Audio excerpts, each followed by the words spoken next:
Bienvenue dans la conférence que nous toujours gagnons chaque troisième mercredi sous et apologétique.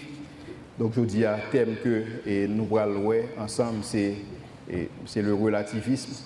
Et dans le sens que le thème là, c'est existe-t-il une vérité absolue quand tout est relatif.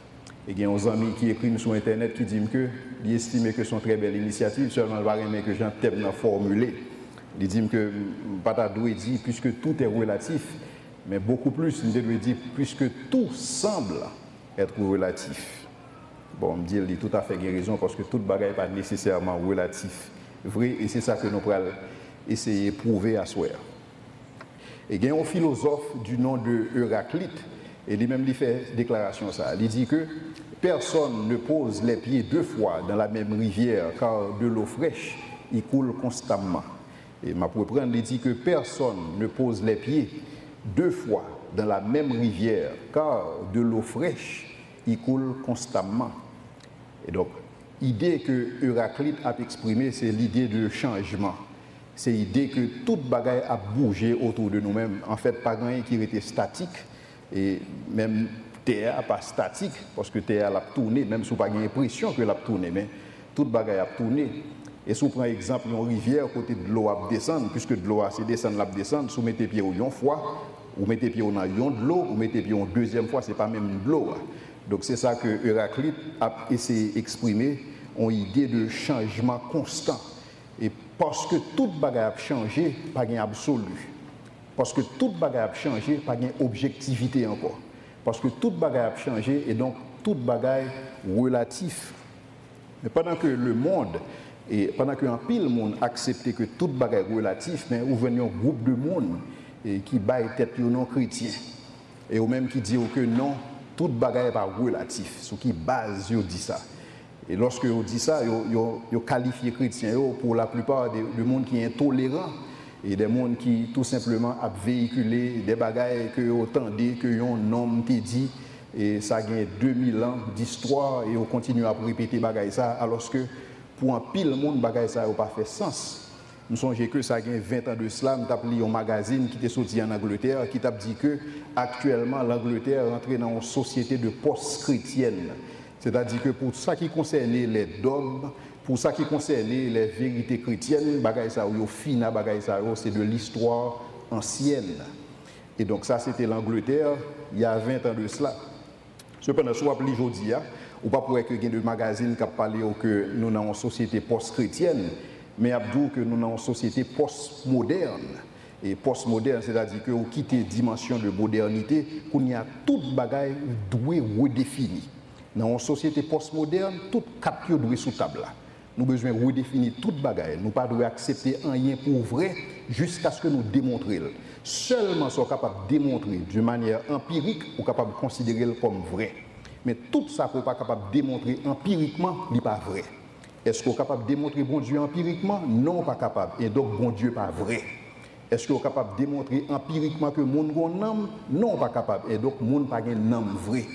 Est-ce qu'on est capable de démontrer empiriquement que le monde a des valeurs morales? Non, on n'est pas capable de démontrer empiriquement. Donc, des valeurs morales pas exister vraies.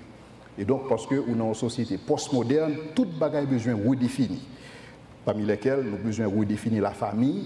Tu as une entité que l'Église et qui te dit que la famille est composée du père et de la mère et des enfants. Bagaille ça a fini, c'est de l'histoire ancienne. Nous avons besoin de redéfinir la famille. Et pendant que nous avons redéfini la famille, nous avons besoin de redéfinir le sexe tout. Et nous avons besoin de redéfinir, définir le sexe et sur le plan de l'égalité des sexes. Et je dis, on va définir dans ce sens ça encore.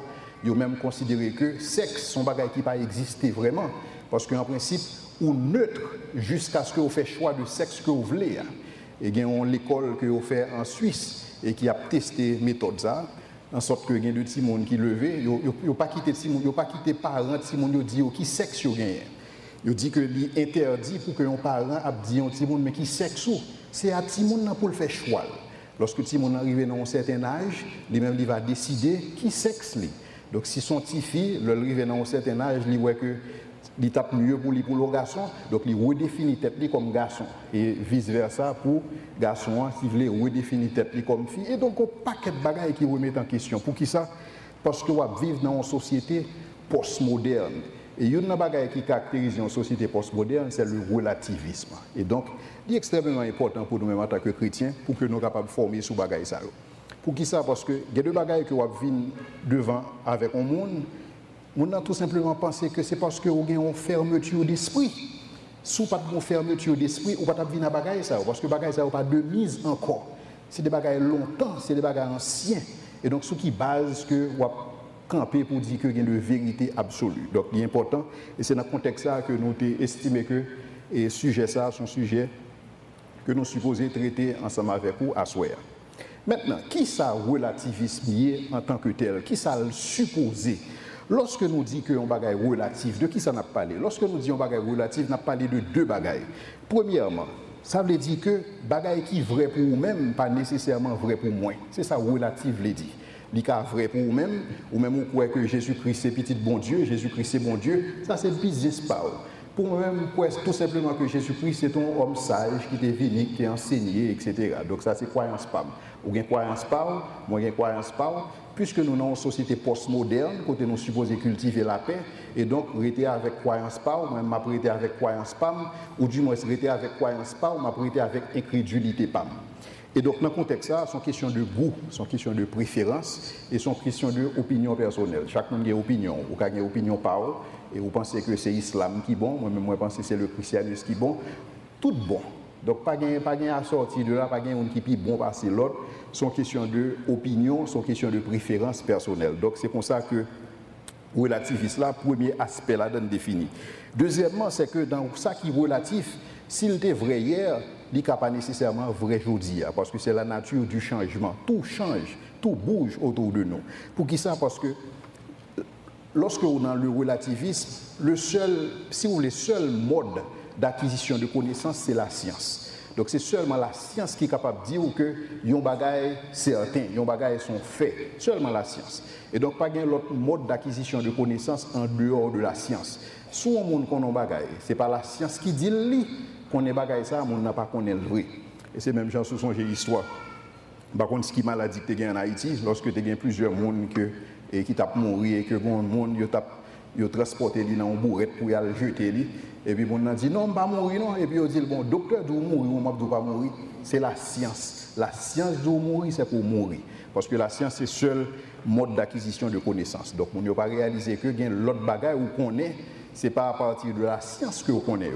Parce que lorsque on a parlé de connaissances scientifiques, tout ça que vous connaissez à partir de la science, vous connaissez de manière a posteriori. C'est-à-dire que vous connaissez de façon que de démontrer, ou expérimenter, ou vérifier, et puisque vous vérifiez, et donc, c'est connaissances. Mais cependant, il y a deux bagages où pas nécessairement connaître a posteriori, il y a deux bagages où connaître a priori, par exemple. A priori, vous connaissez 2 plus 2 égale à 4. Ou pas faire un exercice, ou pas démontrer que 2 plus 2 égale à 4. 2 plus 2 égale à 4, 1 plus 1 égale à 2 sont connaissances intuitives. Donc, intuitivement, on connaît des bagages. Donc, intuitivement, on est capable de déboucher sur connaissance. Lorsque la Bible a parlé de bon Dieu qui révèle les têtes, et d'abord, d'une manière générale, dans la nature et dans la conscience de l'homme, cette révélation de Dieu, c'est une révélation qui débouchait sur une connaissance intuitive de bon Dieu. C'est-à-dire que, ou pas qu'on est bon Dieu de manière, si vous voulez, et scientifique, la science n'est pas capable de déboucher sur bon Dieu. Des fois, il y a des gens qui ouvrent la Bible, ils pensent que c'est un livre scientifique qu'ils appliquent, ils cherchent à faire la Bible, dit ça que la Bible n'a pas dit. La science n'est pas capable de démontrer bon Dieu parce que la connaissance de Dieu est d'abord intuitive pour ce qui concerne la révélation générale de Dieu dans la nature et dans la conscience de l'homme. Mais lorsque bon Dieu finit révéler d'une manière générale, bon Dieu révèle d'une manière spécifique. Et c'est ça les révélations que bon Dieu fait dans la parole écrite et dans la parole vivante. Maintenant, on va tourner dans la connaissance scientifique. Pour tout ça que la science dit, la science débouche sur connaissance, mais connaissance, la science, c'est une connaissance provisionnelle. Provisionnelle dans le sens que, je dis à la science d'où c'est ça, demain matin, la science, disons, sont l'autre bagaille. Ça n'est pas nécessairement mauvais, parce que la science chita sur ça. La science fonctionnait à partir du doute. La science fonctionnait à partir de bagailles que vous remettez en question. Donc chaque fois, ils formulent une hypothèse, ils vérifient l'hypothèse là, les marchés, et bien donc ils établissent l'hypothèse là en théorie. Mais puis devant, on va jouer l'autre monde qui va tester théorie ça, il va voir que théorie ça, c'est pas ça lié, et donc la science, c'est comme ça progrès scientifique fait. Et donc, puisque c'est comme ça que la science fonctionnait, et que toute connaissance provisionnelle, et donc, si vous voulez, il y a une mise en question de toute connaissance que le monde a dit qui n'est pas provisionnelle. Et donc, lorsque nous-mêmes nous affirmons des faits dans la Bible, lorsque nous affirmons que Jésus-Christ est le Fils de Dieu, ce n'est pas une connaissance provisionnelle à la manière de la science. Donc, ce n'est pas un bagage qui évolue, ce n'est pas un bagage qui est en fonction du temps, et ce n'est pas un bagage qui est en fonction de l'espace, ce n'est pas un bagage qui est en fonction du monde, mais c'est une vérité absolue. Maintenant, qui ça relativisme impliqué? Implication relativiste. Il implique plusieurs bagages et donc c'est ça que fait en pile monde remet relativiste. Le premier bagage qui impliqué c'est que lorsque nous vivons dans une société postmoderne, personne n'a pas de tort, personne n'a pas de raison.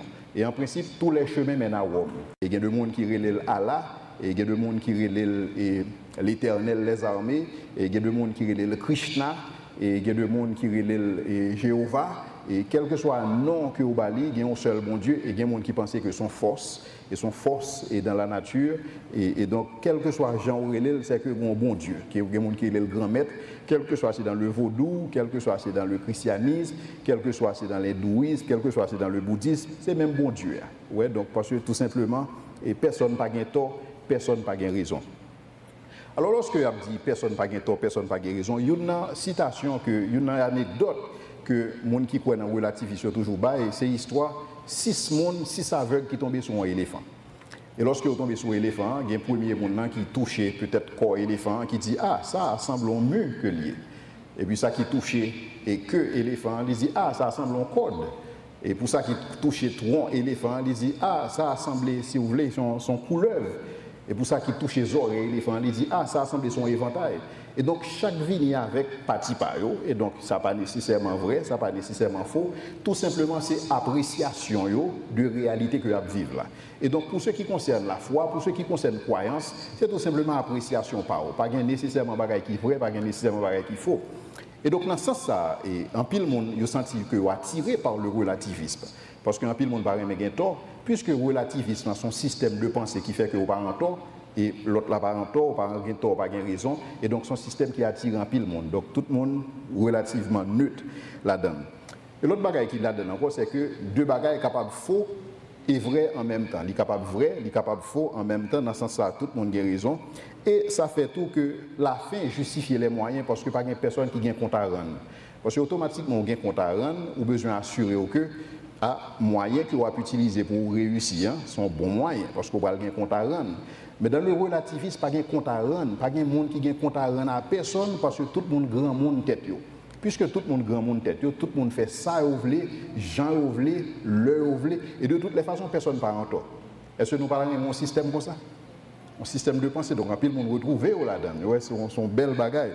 Et donc ça explique pour qui ça tout le monde couru et en faveur du relativisme. Donc personne ne doit juger personne.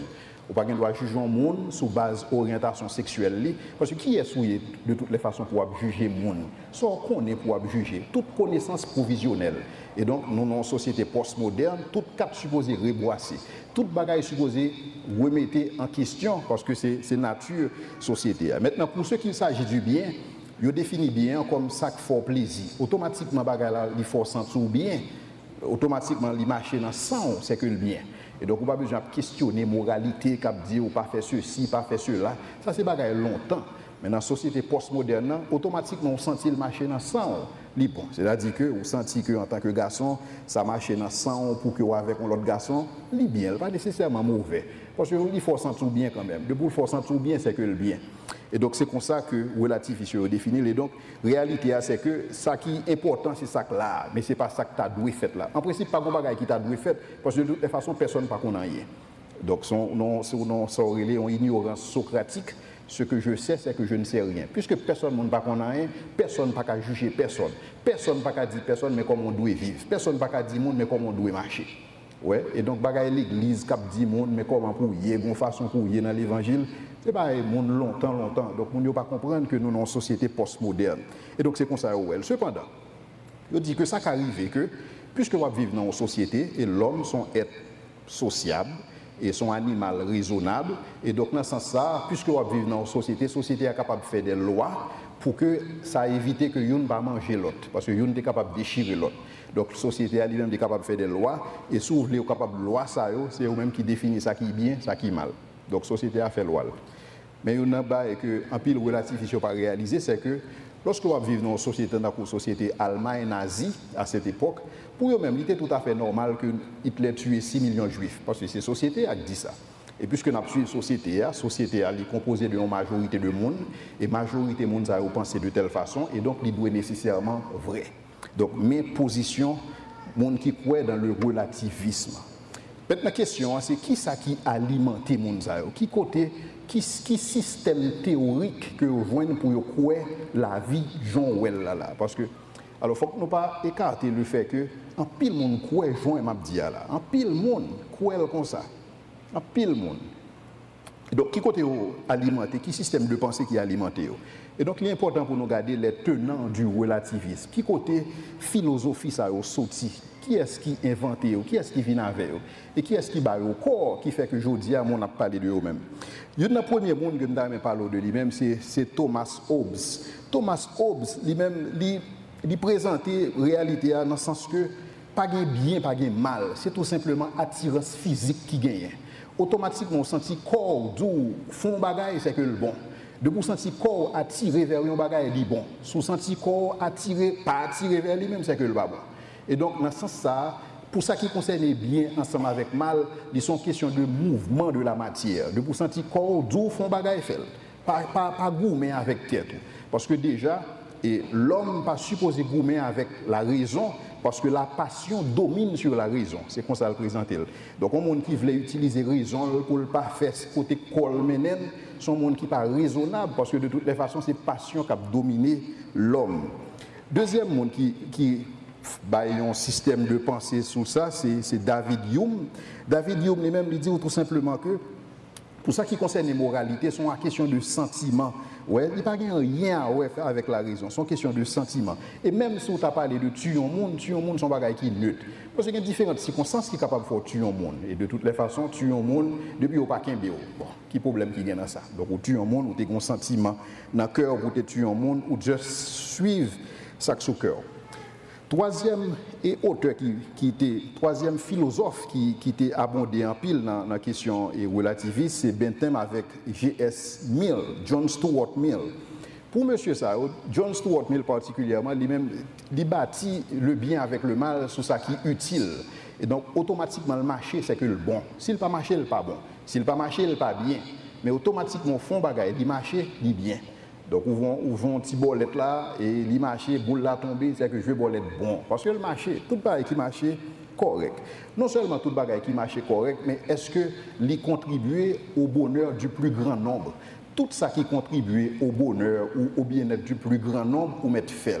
Parce que tout simplement, l'y contribuer à bonheur monde. Et donc, finalement, c'est le bonheur qui est primordial dans ce sens-là. Dernier tenant que nous avons, ça va tout simplement présenter sous rubrique sur les naturalistes. Le monde qui commence véritablement avec naturaliste, c'est Charles Robert Darwin. Et qui lui-même a commencé, si vous voulez, avec thèse, si vous voulez, alors il a écrit un livre qui relève de l'origine des espèces. Et donc Charles Darwin expliquait que, en tant que biologiste, monsieur expliquait que l'origine de la vie n'est pas sortie véritablement dans un mythe de un monde que aurait les être que aurait les bons dieux qui t'a créé l'homme. Pareil ça c'est histoire pour faire si monde dormi. Mais pareil bon Dieu ça n'a pas existé. Et déjà pour preuve, il expliquer que faut que nous réaliser que t'es gon l'heure lorsque mon n'est pas capable d'expliquer phénomène de vaporisation, lorsque la pluie tombée, il dit comme ça que c'est bon Dieu qui fait la pluie tomber. Maintenant, lorsque la science vient, la science a expliqué des phénomènes naturels, et donc on vient comprendre que bon Dieu sont mythes que liés. Et donc bon Dieu c'est ça un Dieu bouche-trou, the God of the Gap. Donc tout ça qu'on n'est pas capable d'expliquer longtemps, il dit que c'est bon Dieu, mais je vous dis à nous capable d'expliquer, donc bon Dieu sont mythes. Puisque bon Dieu sont mythes, donc il est important pour nous expliquer qui côté l'homme sorti.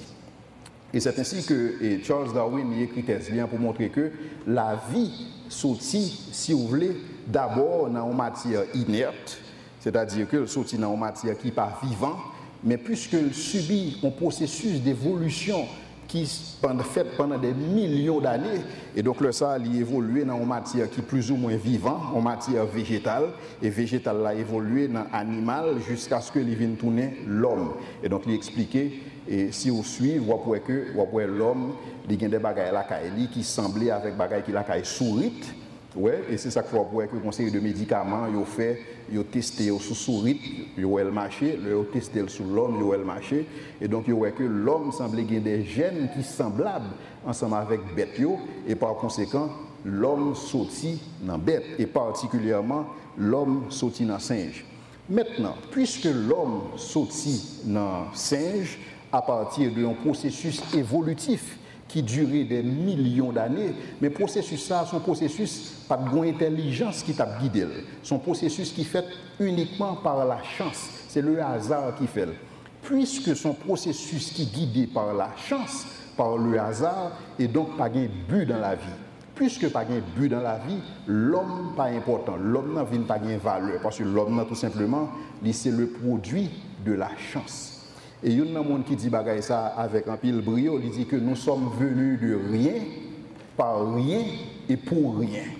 Donc pour expliquer que l'homme, il n'est pas campé sur rien du tout, son seul bagaille qui distingue l'homme de l'animal là, c'est que le cerveau parle un petit peu plus complexe à cause du processus d'évolution.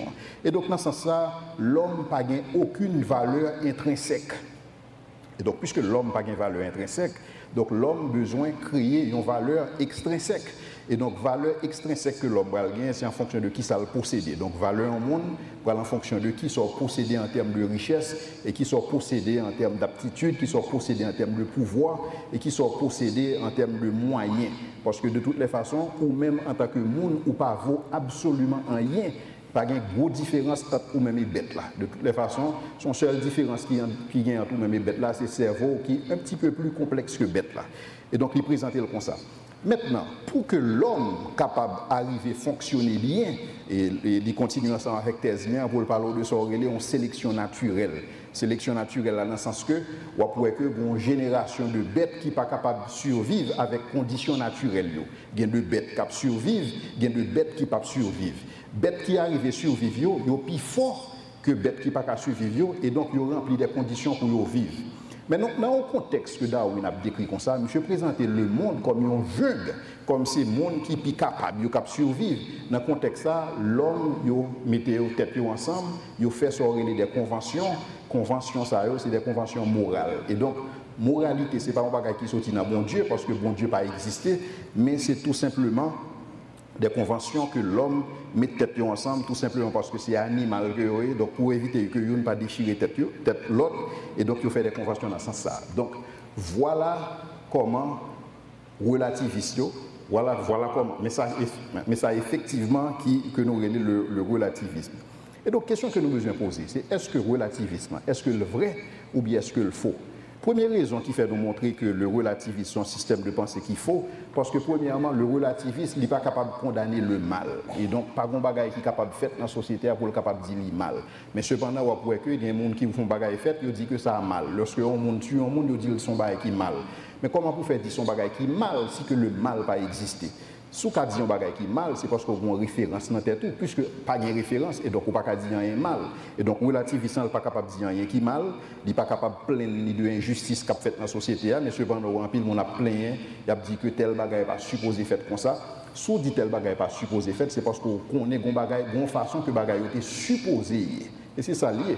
Et donc, dans ce sens-là, le relativisme n'est pas soutenable. Et donc, dans ce sens-là, on n'est pas capable de féliciter personne. On n'est pas capable de féliciter un monde pour une bonne action, ni on n'est pas capable de blâmer un monde pour une mauvaise action. De toutes les façons, lorsque nous mourons, tout bagaille finit dans ton bois. Et donc, si tout bagaille finit dans ton bois, alors mourir, pour qu'il soit vivant vie droite, il ne vient pas faire sens.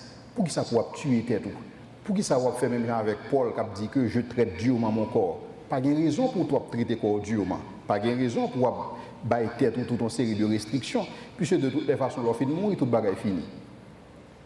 Si l'on mourit, tout le bagage est fini, donc vous supposez faire ça tout le monde d'accord pour faire, mangeons et buvons car demain nous mourrons. Il est aussi simple pour faire comme ça. Et donc dans ce sens ça, il y a un monde qui croit dans le relativisme, il n'est pas capable d'aduler un monde, il n'est pas capable de dire un monde bien fait, il n'est pas capable de dire un monde ça a un bon comportement. Parce qu'un bon comportement n'a pas fait sens, parce que si le mourir, tout le bagage est fini. Parce que je suis obligé de croire dans un jugement dans l'au-delà. Je suis obligé de croire que un juge ultime que je vais camper devant. Et juge ça, parce que je vais camper devant, je suis obligé de faire une façon pour me vivre. Maintenant, dans l'absence d'un juge, tout le monde est capable de faire ça, vous voulez. Et c'est ça, nous voyons dans la Bible, dans la période des juges, tout le monde fait ça, vous voulez, parce qu'il n'y a pas de roi en Israël à cette époque. Donc, dans l'absence d'un souverain, et donc, pas de moralité, donc pas de rien au monde capable d'améliorer dans la société. Et donc, en pile fois, pour que les gens qui croient dans le relativisme, ils ont toujours dit que les gens qui dans la religion, c'est des gens qui sont intolérants. Et maintenant, on ne peut pas dire que les gens sont intolérants dans ce sens, parce que on ne peut pas faire. En fait, pour dire que les gens sont intolérants, il faut qu'on soit d'accord que lorsque vous-même dites que ça, c'est parce que vous êtes d'accord que vous façon que vous supposé vous-même. Et donc, lorsque vous dites au monde que vous supposez pas tolérant, ça va dire vous-même vous un problème de tolérance, pas au tout. Vous ne pas comprendre ça. Et donc, le relativisme n'est pas une thèse qui est soutenable. Maintenant, si relativisme, ce n'est pas une thèse qui est soutenable, est-ce que nous sommes capables de dire effectivement qu'il y a des vérités absolues? Est-ce que qu'on y a la position que nous-mêmes nous prenons en tant que chrétiens, est-ce que son position qui lui-même est soutenable? Maintenant, qui ça? Une vérité absolue. D'abord, nous voulons dire que toute bagaille n'est pas nécessairement vérité absolue. Effectivement, il y a des bagailles qui sont relatives, il y a des bagailles qui sont des bagailles de préférence, c'est-à-dire que je vais telle couleur, je vais couleur bleue, et l'autre je vais couleur rouge. Donc, il y a des bagailles qui naturellement sont relatives. Mais est-ce que toute bagaille est relative? Non, toute bagaille n'est pas relative. Il y a des bagailles qui sont absolues et il y a des vérités qui sont absolues. Maintenant, qui ça une vérité absolue? Une vérité absolue, prochain slide. Une vérité absolue veut dire que c'est un bagaille qui est vrai en tout temps et en tout lieu. C'est-à-dire que son vérité, ça n'a pas changé. C'est le même hier, aujourd'hui et éternellement. Ça, c'est une vérité qui est absolue. Non seulement une vérité absolue, son bagaille qui n'a pas changé en fonction de temps, en fonction de l'espace là, mais une vérité qui est absolue, c'est une vérité qui n'a pas varié en fonction de monde. Donc son bagaille, il est valable pour un monde, il est valable pour tout le monde. Et donc c'est ça qui fait des fois un peu de monde peur religion. C'est ça qui fait un peu de monde peur le christianisme particulièrement. Parce que dans le christianisme, uniquement dans le christianisme, vous voyez des bagailles qui sont exclusifs. Et c'est ça qui fait le monde est plus ou moins capable de tolérer les autres religions. Mais pour ce qui concerne le christianisme, on voit que tout le monde, on a l'impression que c'est le monde entier qui est ligué contre le christianisme. Parce que uniquement dans le christianisme, vous voyez des paroles, c'est des paroles exclusives que vous avez. Par exemple, il y a un monde qui était le doux, c'est bon Dieu. Ce n'est pas exclusif. Ça fait seulement dans le christianisme. Vous ne pouvez pas joindre un monde dans l'islam. Mahomet pas jamais dire c'est bon Dieu. Mais Jésus campé, non seulement Jésus dit ça, ou comme ça le dit, Jésus était capable de dire je suis un chemin, je suis une vérité, je suis une vie. Non, je suis le chemin, je suis la vérité et je suis la vie. Et donc lorsque Jésus a parlé en des termes absolus. Maintenant, puisque Jésus l'a parlé, il parlait absolument. Et donc, cette parole de Jésus, il dérange le monde. Ça dérange. Parce qu'on a l'impression que Jésus était supposé brosser bagaille là. Parce qu'il n'est pas obligé de dire comme ça. Et donc, dans le christianisme, Jésus formulait des vérités et qui sont censées être applicables à tout le monde, en tout lieu. Maintenant, qui ça, vérité absolue impliquée? On a dit que l'impliqué, et si vous voulez, des bagailles qui sont valables dans tout temps, en tout lieu et pour tout le monde. Et donc, c'est des, si vous voulez, nous relèvons des valeurs morales objectives. Par exemple, tout le monde est d'accord que tuer un monde, c'est un bagaille qui est mal. Pas de bon le dans l'histoire des sociétés que tuer un monde pas de mal. Pas de bon le dans l'histoire des sociétés. Pas de bon le dans l'histoire de l'humanité que tuer un monde, c'est un bagaille qui était bon. Et donc, mon meurtre, son valeur, alors le meurtre, si vous voulez, son déclaration absolue qui dit que le mal. C'est même bagaille, le viol, son bagaille qui est mal. Donc, on n'est pas capable de relativiser le viol. On n'est pas capable de dire que, bon, circonstance, il y a une circonstance atténuante, c'est pas. Non. Parce que dans la société moderne, qui ça fait actuellement? On voit que le plus souvent, on prend par exemple, soit regarde des films dans Hollywood, on voit que ça fait dans la réalité, on voit que on prend un tueur en Syrie. automatiquement, vous capturez tueur en série ça, vous croyez que vous avez une batterie de psychologues qui entourent tueur en série ça pour capable comprendre pour qui ça agit comme ça. Et le plus souvent, vous croyez que vous allez entrer dans, et si vous voulez, arbre généalogique, et pour connaître dans la famille, et qui est-ce qui t'est porté à la violence, et qui est-ce qui t'est fait des bagailles drôles, est-ce que maman t'est fait une série de bagailles, est-ce que papa, en sorte que pour capable retirer blâme dans lui-même. Lui-même, il n'est pas coupable. C'est tout simplement l'homme est le produit de son milieu. C'est ça, relativiste, je dis, n'est-ce pas? Donc, puisque l'homme, alors, des fois, on réalise que des fois, on dit ça sans qu'on pas réaliser que on dit en parole, on soutenir le relativisme lorsque on dit ça. L'homme pas du tout le produit de son milieu, selon la version biblique là. L'homme, il s'est produit choix que le fait. Il y a des choix que vous pas fait, ou pas choisir dans quelle famille vous fait, ou pas choisir dans quel pays vous fait, ou pas choisir dans quel quartier vous levé, mais tout le reste là dépend de vous-même. Parce que c'est ça la Bible, le libre arbitre. Donc l'homme n'est pas le produit de son milieu. Deux mondes capables de lever dans la même circonstance, tous les deux sortis deux mondes différents, parce que vous faites des choix différents. Mais cependant, pour le étudier, tu es en série, ça, finalement, ce n'est pas faute, monsieur. Donc, il y a des circonstances qui te produisent dans la ville qui font comme ça. Et donc, vous voyez que le monde qui est victime, il vient tourner bourreau, et bourreau, il vient tourner victime. Tout simplement parce que la psychologie moderne, il veut retirer dans le monde le sentiment de culpabilité. Ou pas de ressentir coupable, ce n'est pas photo qui fait ça arriver. Mais cependant, il y a des valeurs absolues. Le génocide, il est mal. Esclavage, son bagage qui est mal. Justice, son bagage qui est bon. L'amour, son bagage qui est bon. Et l'amour, fondamentalement bon. Et donc, toutes valeurs, c'est des valeurs transcendantes. Puisque c'est des valeurs transcendantes, ce n'est pas convention. Ce n'est pas des sociétés qui te chita, ils te dit que, ok, pour éviter que vous ne pas tuer l'autre, on fait des lois pour ne pas tuer le monde. On fait des lois pour monsieur ne pas violer mesdames. On fait des lois pour ne pas mentir. Non. Et en fait, regardez pour eux, si mon petit monde petit, ou pas obligé de dire que mon ne pas mentir. Naturellement, il va mentir. Ouais. Mais cependant, le petit monde n'a pas menti, il connaît ça le fait pas bon, n'est-ce pas? Ou pas dire le pas menti pas bon, mais le fait, il connaît que le pas bon. Pour qui ça? Parce que bon, loi qui inscrit dans la conscience monde qui fait monde connaître que ça fait pas bon.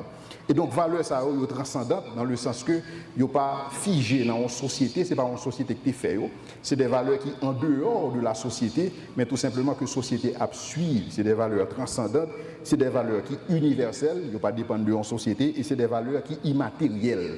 Immatériel dans le sens que ou pas capable de démontrer empiriquement, ou pas capable de démontrer l'amour, ou pas capable de mesurer l'amour, ou pas capable de mesurer justice, ou pas capable de mesurer bonté, ou pas capable de faire bagaille ça. Et donc, c'est des bagailles qui enracinés dans mon Dieu. Mais pour me capable de montrer nous que le monde qui croit dans le relativisme comme en position n'est pas soutenable, lorsque je parle de l'amour comme une valeur absolue, on nous regarde pour nous comment deux athées extrêmement prolifiques. Regardez qui ça vous dit. Youdnayo, c'est Bertrand Russell, à gauche. Bertrand Russell, il écrit un livre pour lui dire pourquoi je ne suis pas un chrétien. Okay? Et dans le livre, qui ça lui dit? Il dit que ce dont le monde a besoin, c'est l'amour chrétien et la compassion. Parce que lorsque l'on regarde le monde, il rend compte que son seul bagage qui est important, l'amour chrétien. Lorsque Bertrand Russell a dit ça, Bertrand Russell a affirmé contre lui que l'amour, son valeur universelle, son valeur absolue. Donc, puisque son valeur absolue, c'est que toute bagaille n'est pas relatif. C'est ça qu'il dit là. Parce que on bagaille n'est pas qu'à la fois absolu pour le relatif. C'est soit l'absolu, c'est soit le relatif. S'il me dit que l'amour, son valeur absolue, donc moi d'accord que absolu existait.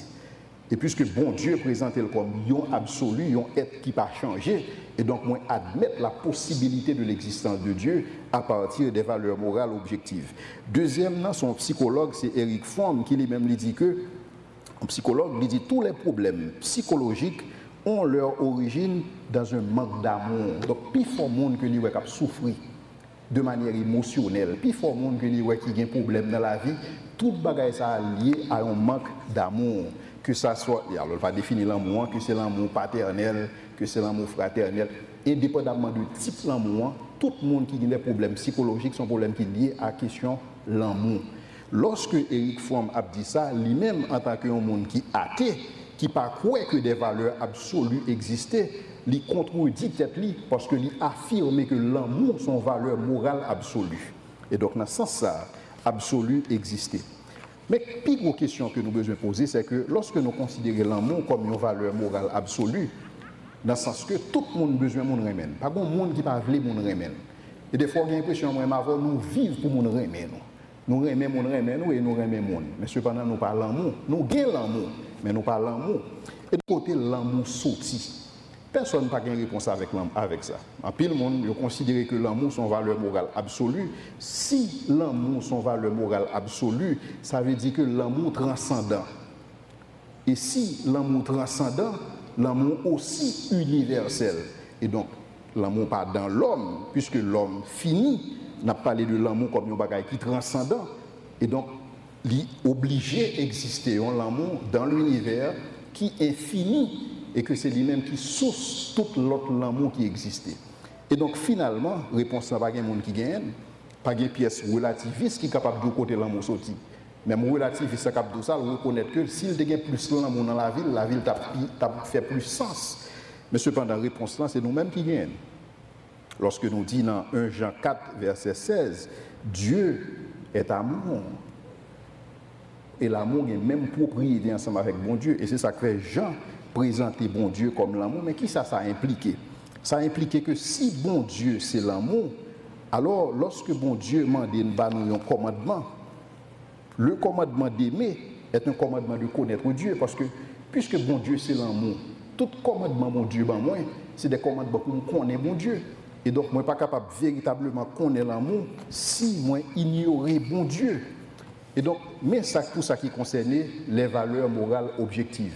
Mais question, tu as supposé poser, tu as supposé dire, ok, si bagaille ça n'est pas une convention, si ce n'est pas l'homme qui définit, et si tout simplement il n'y a pas le mouvement de la matière, en sorte que côté me sentir penché, à supposer nécessairement bon, qui côté bagaille ça au sorti. Eh bien, réponse ça, nous voyons dans la Bible, nous voyons dans la révélation de Dieu. Parce que bon Dieu révèle les têtes. La Bible dit nous dans Romains chapitre 2, versets 14 à 16, la Bible dit nous que bon Dieu inscrit loi dans le cœur de l'homme. Et c'est ça qui fait l'homme capable de connaître ça qui est bien, qui ça qui est mal. L'homme pas connaît ça qui est bien, qui ça qui est mal, parce que la société dit mais ça qui est bon, mais ça qui est mal. L'homme connaît ça qui est bien, ça qui est mal, parce que la loi de Dieu dit imprimer en dans conscience l'homme. Et puisque depuis qu'il y a une loi, pas capable d'un législateur, si il y a une loi suprême dans la conscience, non, besoin d'un législateur suprême. Et donc, législateur suprême, ça c'est bon Dieu. Il y a un sous-slide là, Romains chapitre 2, verset 14 et 16, qui dit que quand les païens qui n'ont pas la loi font naturellement ce que prescrit la loi, ils sont eux-mêmes qui n'ont pas la loi, une loi pour eux-mêmes. Ils montrent que l'œuvre de la loi est écrite dans leur cœur, leur conscience en rendant témoignage et leur pensée s'accusant ou se défendant tour à tour. Est-ce que vous êtes capable de projeter PowerPoint ça? Je vais insister sur verset ça. PowerPoint. Je vais prendre verset ça. Romains 2, verset 14 et 16. Il dit quand les païens qui n'ont pas la loi, donc là, à qui est-ce qu'il a parlé tout simplement de monde qui n'est pas juif et qui ne pas recevoir la révélation de Dieu. Monde qui ne pas jamais recevoir une instruction de la part de Dieu. Donc il dit quand les païens qui n'ont pas la loi, ils ont fait naturellement ce que prescrit la loi, ils ont pour eux-mêmes, eux qui n'ont pas la loi, une loi pour eux-mêmes, ils montrent que l'œuvre de Dieu est écrite dans leur cœur. Donc ils reconnaissent que c'est bon Dieu une loi qui est inscrite dans le cœur. Et la Bible dit que leur conscience en rendant témoignage et leur pensée s'accusant et se défendant tour à tour. Donc nous sommes conscients que une loi. Nous sommes conscients que une loi, bon Dieu, est inscrite dans le cœur. Et c'est ça que Paul dit lorsqu'il conclut, il dit c'est ce qui paraîtra au jour, selon mon évangile, Dieu jugera par Jésus-Christ les actions secrètes des hommes. Qui ça texte a expliqué nous là? Lorsque bon Dieu révélait à l'humanité, bon Dieu révélait de trois manières. Bon Dieu révélait dans la révélation générale de Dieu, il y a la révélation spéciale ou spécifique et la révélation particulière de Dieu. Maintenant, dans la révélation générale de Dieu, il est fait dans la nature et dans la conscience de l'homme. Dans la nature, dans le sens que la Bible dit, les cieux racontent la gloire de Dieu et l'étendue manifeste l'œuvre de ses mains. Lorsque Paul a considéré tout ça que bon Dieu, l'ordre qui existait dans l'univers, Paul dit que le monde est inexcusable. Donc non seulement bon Dieu révèle à travers la création, mais bon Dieu révèle tout à travers la conscience de l'homme. En sorte que tout le monde gagne ça dans la vie.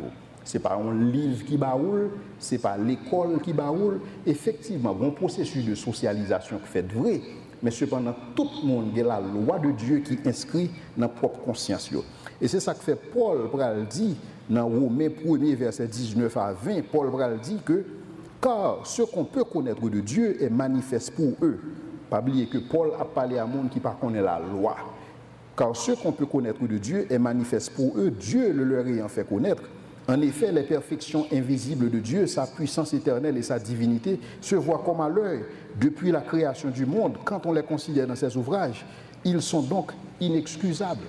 C'est-à-dire que pour tout le monde qui bénéficiait de la révélation de Dieu dans leur conscience et qui n'a pas fait ça que vous supposez faire, Paul dit que le monde est tout simplement inexcusable. Et donc Paul, selon les Écritures, il admet qu'il existait des valeurs morales objectives, contrairement à ça qu'on adepte du sécularisme, enfin du relativisme capable de dire, bon Dieu admet l'existence des valeurs morales objectives. Maintenant, pour conclure, lorsque nous avons parlé de valeurs morales objectives, est-ce qu'il y a une vérité dans le bagage ça? Premier bagage qui passe, c'est que vous n'êtes pas capable de nier l'existence des valeurs morales objectives pour raison que je fais montrer là, parce que c'est imprimé dans la conscience. Non? Donc dans la conscience, tout le monde connaît ça qui est bien, qui ça qui est mal. Et deuxièmement, si pas des valeurs morales objectives, et donc là, ça, pas une différence fondamentale entre un monde comme Hitler qui tuait 6 millions de juifs et un monde comme Billy Graham qui lui-même évangélisé, enfin, pile monde sur la planète là. Enfin, by the way, et Billy Graham, il est décédé aujourd'hui à l'âge de 99 ans. Et je pense que c'est un évangéliste que, véritablement qui fait un bel impact sur la planète là. Et donc, si pas des valeurs morales objectives, pas de différence entre deux mondes, puisque de toutes les façons, le Billy Graham mourit, toute bagaille fini, le Hitler mourit déjà, toute bagaille fini. Donc, pour qui ça, Billy Graham pas de vivre même genre avec Hitler, si toute bagaille est finie. Et donc, ça, ou pas capable de nier l'universalité des valeurs morales objectives. Deuxièmement, ou pas capable de nier la dignité humaine, parce que tout le monde a une dignité, et dignité que le monde gagne, il n'y a pas gagné de manière extrinsèque, mais il gagne de manière intrinsèque. Il gagne parce que tout simplement, il créé à l'image de Dieu, et parce qu'il créé à l'image de Dieu, il gagne des valeurs. Mais cependant, lorsque vous entrez dans le relativisme dit que toute valeur au monde, il dépend de deux bagailles. Il dépend de sa conscience, dans le sens que est-ce que mon monde son monde qui a une faculté, et enfin, deuxièmement, il dit que il dépend tout simplement de ça que mon monde a possédé. Ça veut dire. Ça veut dire qu'un monde qui nécessairement pas une faculté et que monde ça il dit pour tuer ou capable de tuer, c'est pas un problème de tuer monde ça. De toutes les façons, monde n'a pas rien. Et donc c'est comme ça que vous présentez. Et troisièmement, il admet que, et enfin, lorsque vous pas croyez dans les valeurs absolues, morales, ça est difficile pour que vous admettez que bon jugement dernier. Et si pas bon jugement dernier, on est capable de dire que vous avez besoin de vivre j'en veux. Parce que il n'a pas fait sens pour que vous ayez toute une série de restrictions si pas bon jugement dernier. Et donc pour tout le monde qui croit bon jugement dernier, ça a expliqué que vous faites des choix pour que vous vivez, j'en vivre là. Pourquoi ça? Parce que si pas bon jugement dernier, tout simplement la vie absurde. Je vais commencer avec l'histoire ça pour me raconter une anecdote ça qui dit que tu as 6 aveugles et qui tapent un éléphant et que chaque monde tape tout son parti. Alors on me raconte toute histoire. L'histoire raconte que c'est 6 aveugles qui ont conduit la caille un raja. Un raja, c'est pour son monde c'est pour son roi. Donc ils ont conduit la caille raja et raja lui-même il est en parallèle, monsieur sur le balcon et que monsieur a suivi aveugle qui a essayé de toucher chaque partie dans un éléphant.